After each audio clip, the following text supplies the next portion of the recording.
Bonjour à tous, c'est Arak et aujourd'hui on se retrouve pour cette première édition de Interview avec Stealth Fox. Bonsoir. Bonsoir à tous.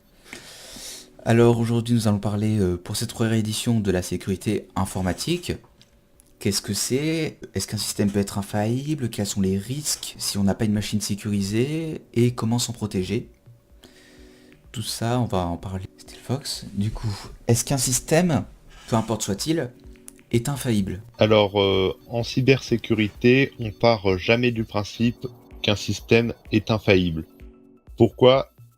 Puisque on ne peut pas connaître toutes les failles de sécurité qui existent. On en découvre tout le temps. Tous les mois, on découvre de nouvelles failles de sécurité dans différents logiciels. Et du coup, par conséquent, on part du principe qu'il n'y a aucun système sans faille de sécurité.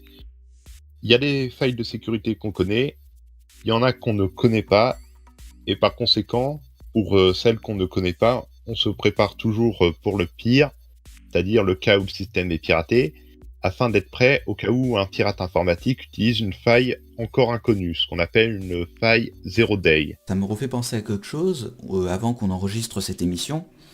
Tu m'avais pas mal parlé du fait que les programmes propriétaires, c'est-à-dire avec le code non libre, pouvaient avoir des failles de sécurité qui n'étaient pas corrigées par leurs propres développeurs. Est-ce que les programmes open source qui mettent à disposition le code permettent de corriger plus vite ou alors plus simplement ces failles de sécurité? Alors, plus vite ou plus simplement, pas forcément, mais en tous les cas, l'intérêt de l'open source, c'est surtout de faire en sorte que si un programme centré sur la sécurité informatique dit qu'il fait quelque chose, comme chiffrer des données ou protéger son ordinateur, eh bien ça permet de s'assurer qu'il le fait bien dans un premier temps, et dans un deuxième temps, ça permet de s'assurer qu'il n'y a pas de code malveillant ou de code qui fait des choses qu'on ne souhaite pas, tout simplement, afin de mieux gérer la cybersécurité de son système d'information. C'est-à-dire que si un logiciel exécute les choses dans notre dos et qu'on ne le souhaite pas, ça peut causer des problèmes de cybersécurité, puisque, puisqu'on ne prend pas en compte le fait que le programme exécute telle ou telle tâche. Oui, mais la plupart du temps, ce genre de programme avec le code non exposé, la plupart du temps on retrouve ce genre de programme sur Windows, macOS ou alors d'autres systèmes. Est-ce qu'il y a-t-il un système d'exploitation en particulier, par exemple macOS, Android, iOS, Windows, Linux, est-ce qu'il y en a un qui est plus victime de cyberattaques qu'un autre? Alors, globalement, les systèmes d'exploitation peuvent tous être victimes de cyberattaques, mais généralement, ce que vont préférer les pirates, c'est cibler les systèmes d'exploitation qui sont les plus courants, c'est-à-dire Windows pour les ordinateurs et Android pour les téléphones. Pourquoi? Parce que par exemple, pour le développement d'un malware, un pirate informatique va préférer développer un malware qui soit compatible avec un maximum d'appareils. Du coup, il va cibler de préférence un système d'exploitation qui soit très utilisé, comme Windows ou Android par conséquent. Dans ce cas-là, si on veut avoir un matériel sécurisé, le mieux serait de passer sous Linux ou Windows Phone. Alors, bien sûr, n'allez pas tous sur Android, n'allez pas tous sur Linux ou sur Windows Phone parce que c'est mieux sécurisé, ça n'aurait pas de sens. Justement, ces systèmes-là ne sont pas plus protégés des cyberattaques que les autres, c'est juste qu'ils en sont moins victimes. Si tout le monde était dessus, ils en seraient tout autant victimes. Justement, par rapport au fait que des personnes puissent être victimes de cyberattaques, quels sont les risques si par exemple une personne ne met pas d'antivirus ou télécharge n'importe quoi? Quels sont les risques? Alors, on a des risques multiples, destruction de fichiers, extorsion de sommes d'argent. Par exemple, dans le cas des ransomware, ce sont des logiciels qui vont chiffrer tout l'ensemble de vos fichiers pour les rendre inaccessibles et qui Un vont peu vous comme demander... Oui, WannaCry l'a fait il y a quelques mois de cela. exactement. WannaCry était un ransomware. Et en fait, ces ransomware vont vous demander une rançon pour déchiffrer vos fichiers et vous les déverrouiller. Ce qui est vicieux avec la plupart des ransomware, c'est que ils vous disent payez 300 € maintenant pour avoir vos données. Et si dans les prochains jours vous n'avez pas payé cette somme, non seulement elle double, mais si après vous ne pouvez pas payer, par exemple payer les 600 € qu'ils redemandent, eh ben ils suppriment la clé de chiffrage. Ce qui est dans ce cas-là, Alors, ça dépend, il y a des ransomware qui prennent de multiples formes, il y en a qui menacent d'effacer les fichiers, il y en a d'autres qui menacent d'augmenter la rançon, ça peut prendre de multiples formes, mais globalement l'idée c'est que ça rend vos fichiers inaccessibles et ça vous demande une rançon en retour. Récemment, il y a même eu un ransomware qui demandait une rançon en vous demandant des photos dénudées de vous, ce qui aurait permis par exemple d'effectuer du chantage ou d'autres choses comme ça à partir de ces photos-là ensuite. je...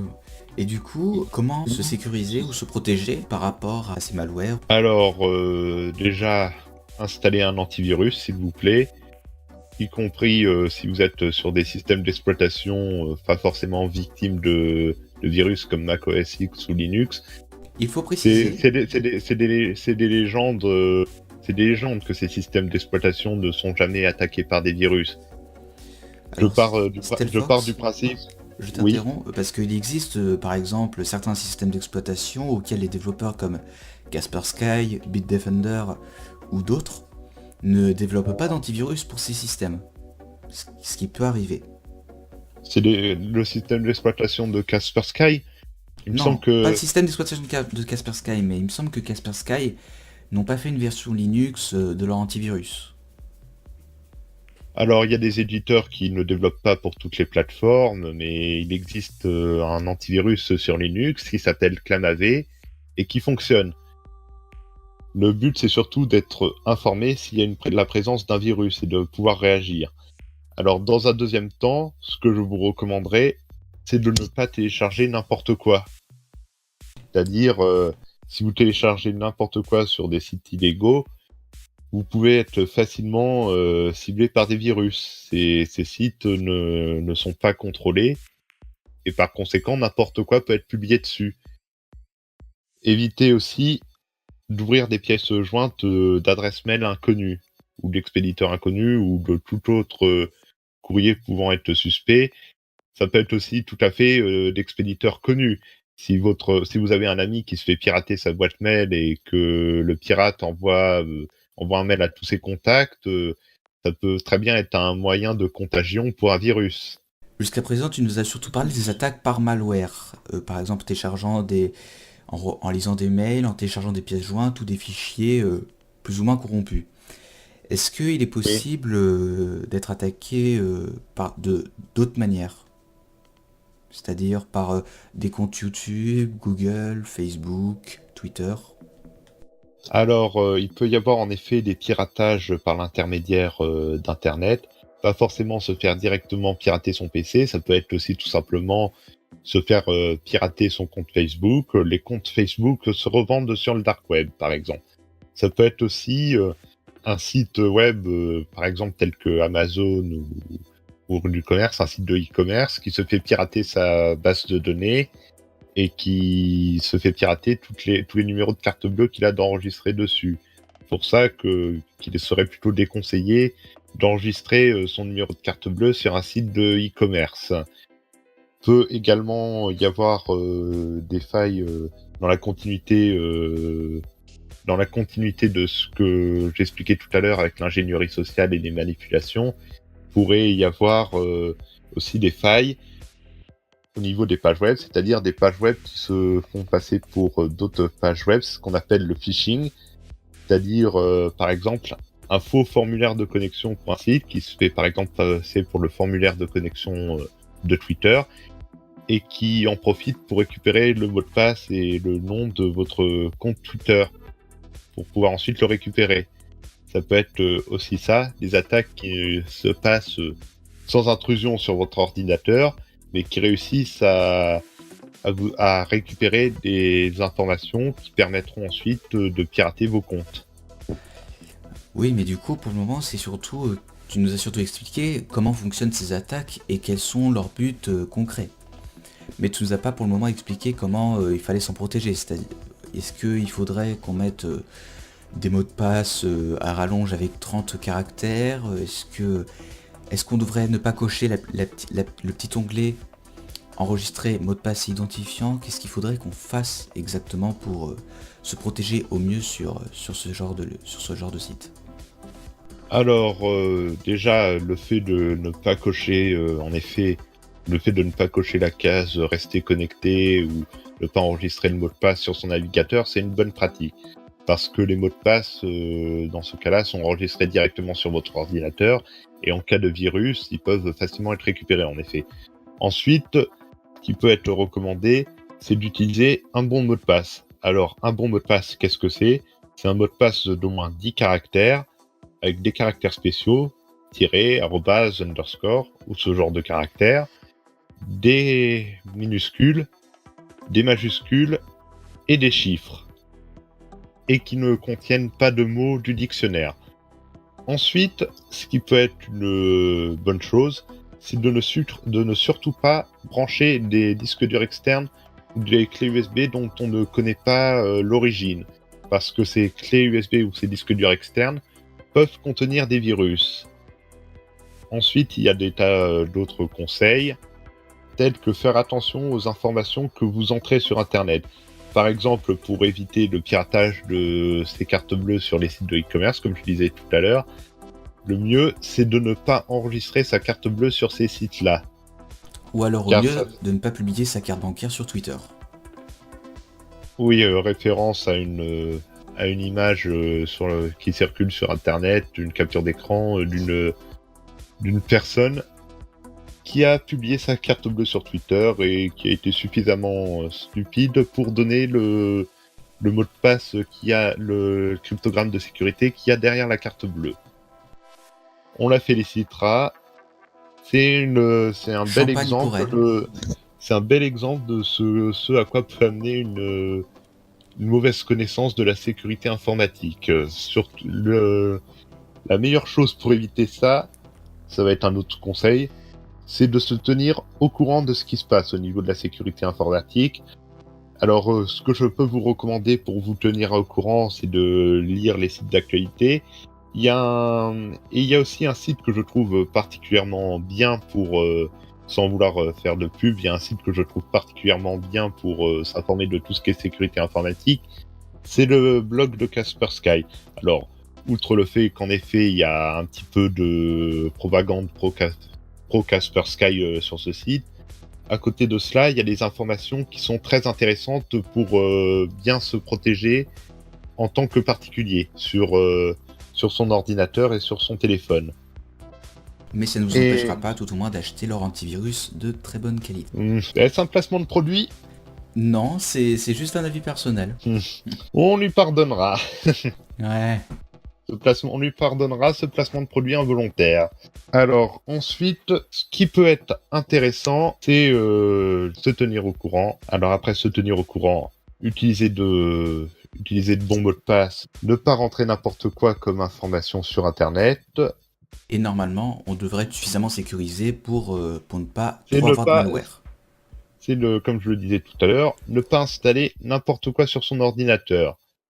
Les sites de téléchargement illégaux, ça a beau être gratuit, c'est une véritable catastrophe quand quand on parle de sécurité informatique. C'est un véritable vecteur de virus. Si vous ne vous y connaissez pas là-dedans, évitez à tout prix les sites de téléchargement illégaux. Je vois des tas de personnes qui s'y connaissent pas en informatique et utilisent malgré tout ces sites-là. Et généralement, ces personnes ont régulièrement des virus. Après, en ayant une connaissance de cause, on ne devrait pas, théoriquement, avoir de problème en appliquant ce que tu viens de nous présenter. Alors, théoriquement, ça réduit les risques de problèmes, mais comme je le disais tout à l'heure, il n'y a pas de système infaillible. Il y a toujours un risque de piratage, il faut bien avoir ça en conscience. C'est pourquoi un bon geste serait d'éviter de stocker des données sensibles en clair sur l'ordinateur. utiliser des systèmes de fichiers chiffrés pour, par exemple, stocker des fichiers tels que des documents administratifs, tels que les photos de carte d'identité, ou ce genre de, ou toute autre donnée sensible, mais ne les stockez pas en clair sur votre machine. Aussi, une autre chose que j'ai oublié de citer tout à l'heure en parlant des mots de passe, serait aussi intéressant, c'est de ne pas utiliser le même mot de passe pour tous les sites, le même mot de passe partout. Car cela, c'est un véritable risque d'un point de vue sécurité informatique. Donc ce que je vous recommande, car évidemment, utiliser un mot de passe dit sûr, comme j'ai décrit tout à l'heure, c'est pour tous les sites un mot de passe différent, ce serait particulièrement compliqué de mémoriser tout ça. Du coup, ce que je vous recommande, c'est d'utiliser ce qu'on appelle un gestionnaire de mots de passe. Il s'agit d'un logiciel, d'un utilitaire, qui va vous permettre de stocker de façon chiffrée l'ensemble de vos mots de passe pour tous les sites et qui pourra être déverrouillé par l'intermédiaire d'un mot de passe principal. Ainsi, vous n'utilisez pas le même mot de passe pour tous les sites. Et c'est beaucoup plus sûr. Un bon endroit où stocker ces mots de passe, c'est un endroit caché, c'est-à-dire sur votre ordinateur via un gestionnaire de mots de passe chiffré, surtout pas sur votre ordinateur en clair, ou dans un endroit dissimulé dans votre maison. Bon bah en tout cas Stelfox, merci d'avoir participé pour cette première édition d'Infurview. Et on vous retrouvera peut-être dans la prochaine édition, sauf si vous n'êtes pas spécialement... sauf s'il n'y a pas d'autres failles qui ont été découvertes entre temps et dont vous n'auriez envie de nous parler, par exemple. Et Oui, du coup, on va se laisser sur ça et on vous dit à la prochaine édition de Infurview et à plus. au revoir.